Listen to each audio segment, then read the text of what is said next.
Welcome to Forward Ever, Leading in Challenging Times, presented by Worth Wealth Management, a weekly conversation with area leaders about how to persevere during uncertain times. Now here's your host, Gary Shorman. Hi, everyone, and welcome to Forward Ever, Leading in Challenging Times. We always have some fascinating stories about challenging time.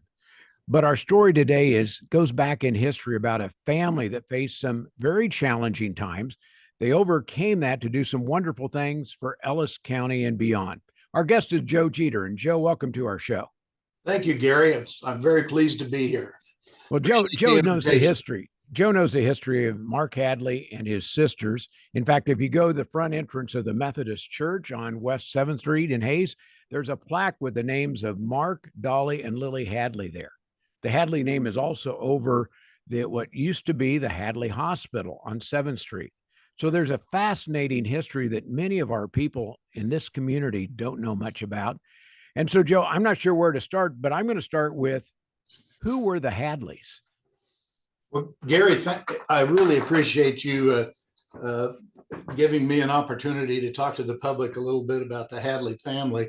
I know that people hear that name in the community and they know that it is supportive of the hospital and healthcare in Ellis County, but they don't know, well, who or what. Well, let me tell the folks out there a little bit about them. Henry and Sarah Hadley were cattle people that lived in Illinois. They had a little spread there. They had 6 children, 3 girls and 3 boys. And they had understood that there was land in Kansas that could be homesteaded. And they were looking to try to expand their cattle deal. And so they moved to Jewell County, Kansas back in 1888. And they found then that there was even better land that the government had that they could homestead in Ellis County along the Saline River in the Canyon area just to the south. And so they decided to do that. But before they actually moved to Kansas, unfortunately, Henry passed away. So this was Sarah and her 6 kids that undertook this movement to kind of pioneer spirit to come out to Ellis County. So when they got here, they proceeded to homestead land. And the way that worked was under the Homestead Act of 1862, every individual was able to get a piece of land that they were designated as their homestead. They had to live on it for 5 years. Or they could pay $1.25 an acre and live on it for 6 months, and they would acquire ownership. So each one of the kids and Sarah lived on separate tracts. They were old enough to do that. And so they were able to homestead 7 quarters that way. And then they had some other ways of picking up other quarters. And ultimately, the ranch had 17 quarters of land, which is 2,720 acres, which is the way it still exists today. Joe, let me stop you right there. This is in the 1860s. So we're talking a long time ago, and we didn't have interstate to drive across this way. Sarah and her 6 kids went on horseback and trailers and not trailers, but wagons all the way across to homestead this land. It's just an amazing story in and of itself. Well, that's true. It was still the horse and buggy days. And in fact, once they got here, which was in the late 1880s, they had their first tragedy was that Sarah, the mother, and Hattie and Lily, 2 of the kids, were crossing the Saline River. It rained and the river was swollen, and the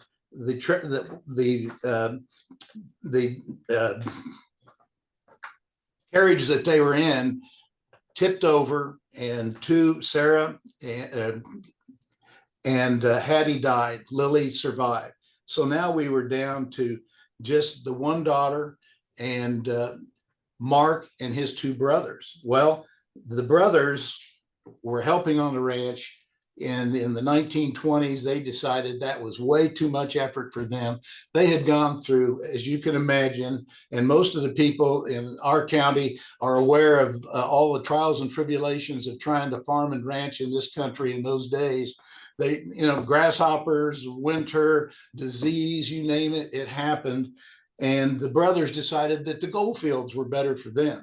So Frank and Henry left for Colorado. And it's reported that they each died out in Cripple Creek, Colorado, one of them in 1929 and one of them in 1930.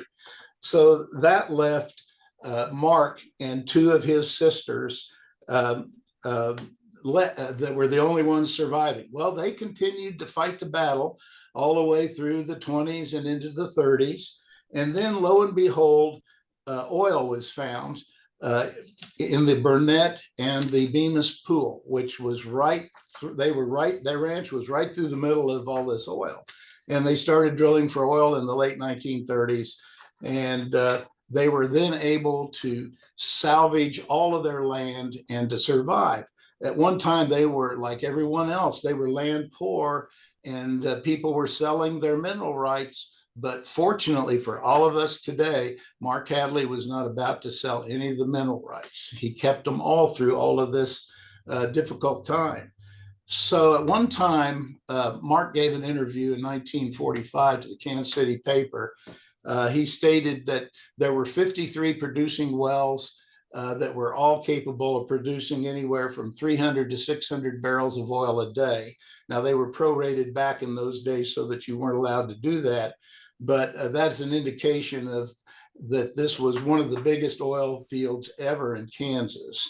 And so you say, well, that's great for them, but what did that do for us in healthcare in Ellis County? Well, I want to know what that connection is, Joe, because they started assuming this oil production and building this wealth, but they really didn't have much of a connection. They're up north. They have a beautiful ranch up there.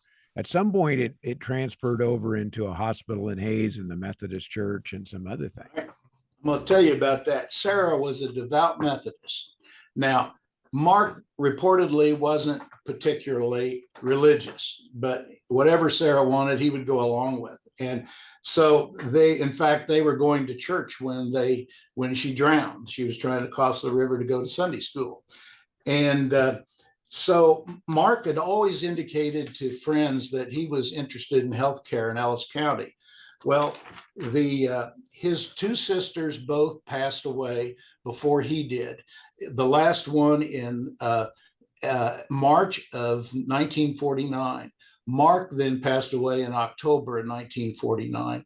He did a one-page will the day before he died, and that will gave a cash bequest to the Methodist Church and all of the rest to the Hadley Hospital, which was the Protestant hospital at that time, for health care in Ellis County. The gift that went to the Methodist Church was part of an overall gifting that they had done to build the new church where it exists today. And in fact, the editor of the Hays Daily News, Frank Mote, said that at that time, he believed that was the one largest single gift that had been made in Ellis County for a charitable purpose. And so the Protestant hospital wasn't getting along too well. And so Mark made various pledges there, and several $100,000 was given by him during his lifetime, and was committed and paid after he died to constructing what became the Hadley Hospital. And that's why they named it the Hadley Hospital. It was because of Mark's generosity. And so the Hadley Hospital has benefited from that all the way up until the time of the merger of the two hospitals. And that's where the Hadley Foundation comes into play. Well, Joe, it's hard to really discuss this in a program with the length of time that we have, but Mark Hadley, when he made his gift to not only the church, but to the hospital, that wasn't a straight line from getting there, because Mark, I don't believe, was ever married. They didn't have any kids, anybody. So was there any challenges to all of that to make sure where that money went? What happened there? Well, that's the other piece of the story. And I have some personal knowledge of that because my father represented the Methodist Church and also the hospital in defending the will that Mark had written. It appears that a lady showed up that claimed to have been his wife, that they had gotten married in DeMar clear back in 1906. They'd been married for like 43 years or something. And so she was litigating, claiming the estate. And a law firm in Kansas City were able to conjure up 30-some remote relatives of Mark Hadley's that claimed that the will was no good and they should inherit it. So those two battles were fought over a period of time, and the hospital and the church prevailed ultimately after they settled for a nominal amount. And so that you go through your life building all of this, and then you get the big challenge at the end.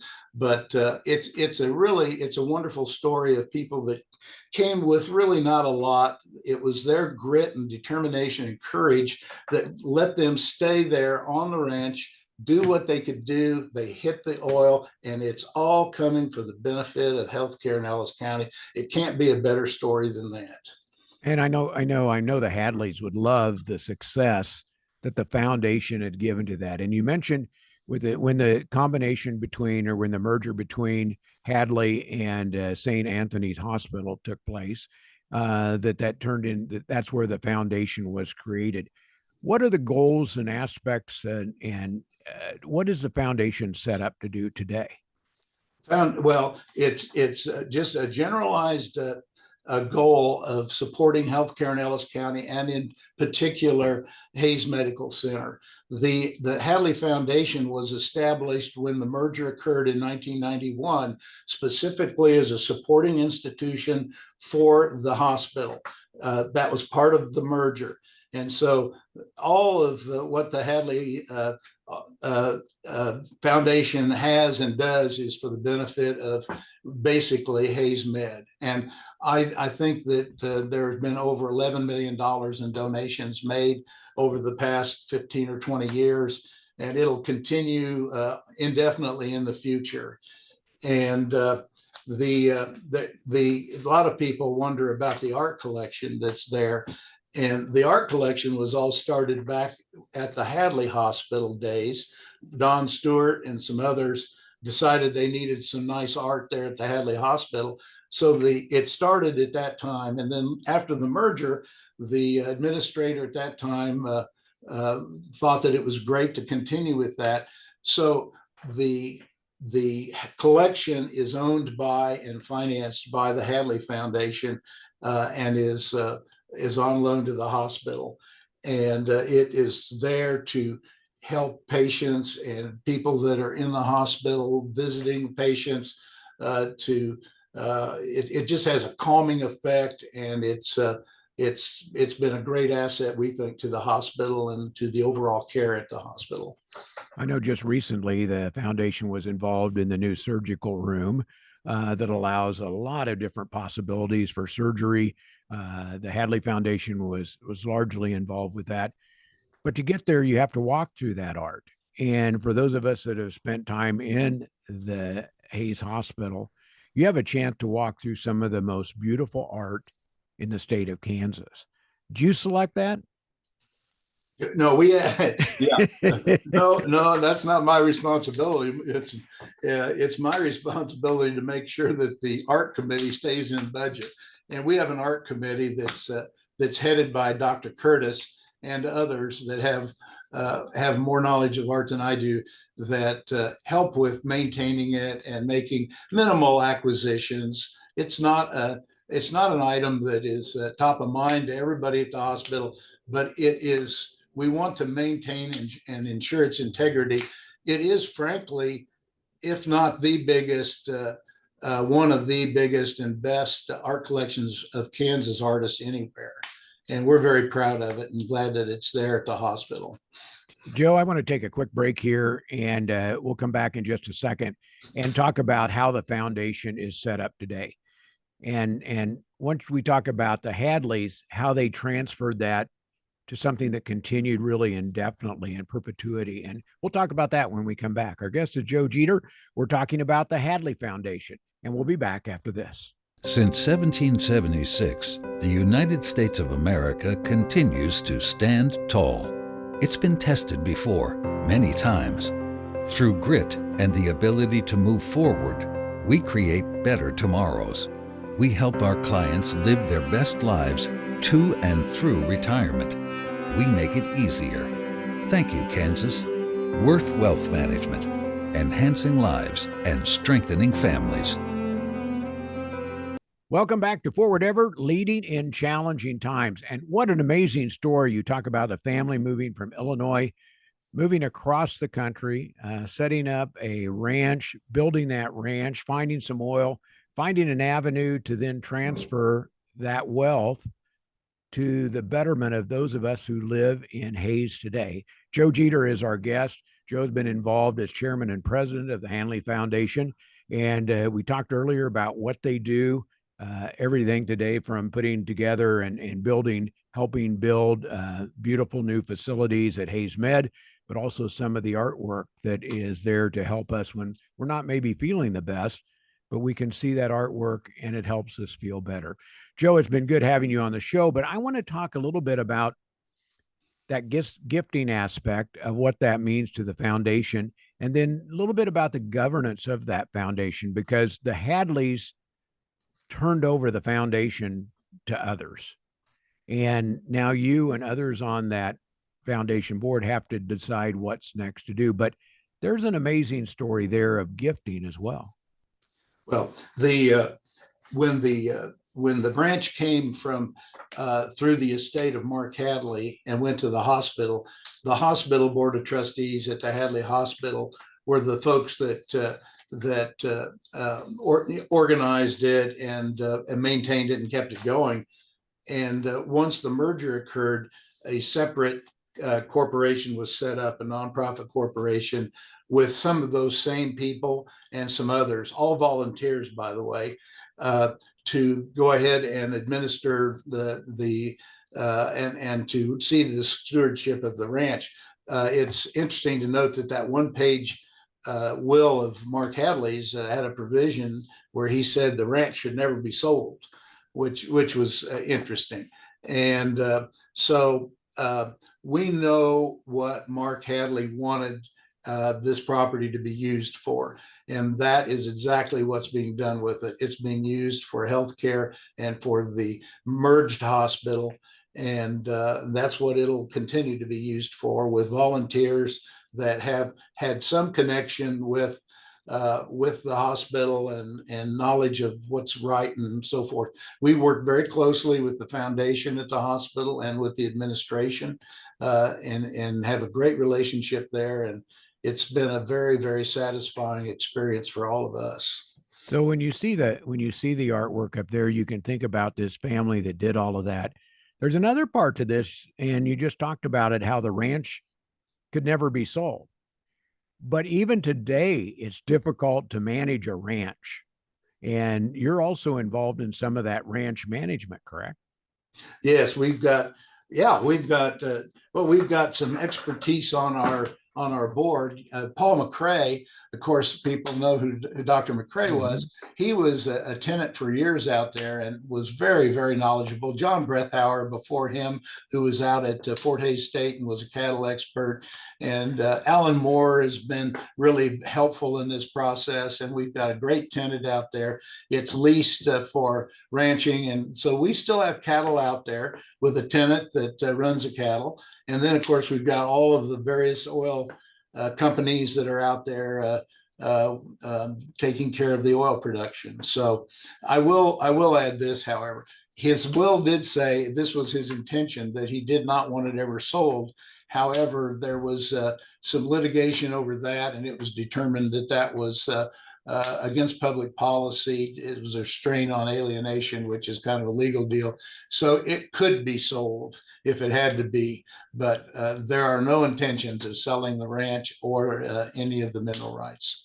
So, Joe, is there a long-term goal for the ranch and what you're doing up there? Can people go visit? Is Mark and his family, are they buried up there? No, they're buried in Plainville, in the cemetery in Plainville. But the ranch is an operating ranch, and there is a public road that runs right through the middle of it, the Hadley Range Road, that you can access that from the River Road about 5 miles east of on the River Road there, just on the other side of the Saline River Bridge. And but it's really not for visitors, because there's so much activity out there. It's open range, there's cattle on the roads and so forth, and there's oil company people. And so but it's a beautiful, beautiful ranch, and we're really proud of it, and the stewardship of it is very important to us. We want it to be there indefinitely, forever, for that matter. And we just hope that the oil continues to help us. Well, when you look at that, Joe, thanks to you and your group, you're all volunteers that are part of that trustee board that helps manage us going forward. So thank you for being a part of that. And you also have to thank the spirit of the Hadley family. You know, they didn't have extended family past where they were, but they had a spirit of, let's give back to a community that helped us be here and be a part of that, because sometimes that gets to be hard to do. And they've done that in a way that has to make you and the trustees proud. But also, Mark, we're looking down today, he'd say, you know, this is really cool what happened to our family's land. Yeah, it's just amazing when you think about this lady and her 6 kids, and just putting everything into a covered wagon and coming out here and making what is out there today a reality is just phenomenal. It's a testament to the pioneer spirit of our country, really. You know, we talk about that, and especially the people in Ellis County, people in Kansas that risk their whole life, their whole livelihood to go out and, you know, like you say, boy, you get some free ground, but that free ground came with a lot of work and a lot of danger and a lot of those things. So to hear that story and the end result is pretty amazing. Joe, thanks for taking time to join us today. Thank you, Gary. It's been my pleasure. Our guest today, Joe Jeter, who is chairman and president of the Hadley Foundation. And he's been our guest talking about the Hadley name and what that means to those of us in our community. Thanks for joining us. Our program is brought to you by Worth Wealth Management, where you can live with confidence. I'm Gary Shorman. Thanks for joining us for Forward Ever, Leading in Challenging Times, presented by Worth Wealth Management. Join us right here next week for another episode with host Gary Shorman. Until then, remember to move forward ever, backward never.